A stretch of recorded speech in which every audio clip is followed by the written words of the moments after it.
اجى رجل للنبي صلى الله عليه وآله، وكان النبي حول مجموعة من الناس، فما راد الناس يسمعون، تقرب منه وأخذ يهمس في أذنه. يهمس بأذنه يعني شاور للنبي، قال له يا رسول الله، الله يغفر الذنوب جميعا، كل الذنوب الله يغفرها؟ رد عليه المصطفى قال بلى. قال حتى لو كانت كبيرة وكثيرة؟ قال نعم، حتى لو كانت بقدر الحجر والمدر. قال إن ذنبي لأعظم يا رسول الله، أنا ذنبي أكبر.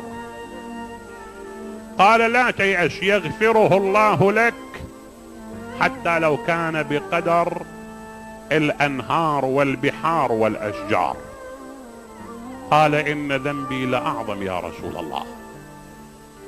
قال يغفره الله لك حتى لو كان بقدر السماوات والأرض وما فيهما. قال إن ذنبي لأعظم يا رسول الله. رد عليه المصطفى قال ويحك، ما هو ذنبك؟ شو مسوي انت؟ فحكى له ذنبه، فالذنب قبيح ما يستحق بأن أسرد في هذا المقام. يلتفت عليه النبي صلى الله عليه وآله يقول له ابعد عني لا تحرقني بنارك.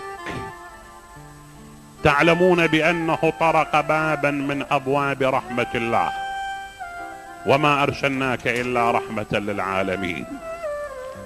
وإذا باب الرحمة يقول له ابعد عني لا تحرقني بنارك، وين يروح؟ ذهب إلى سفح جبل راكعا ساجدا معلنا توبته لخالقه، باكيا ناحبا رابطا يديه إلى عنقه.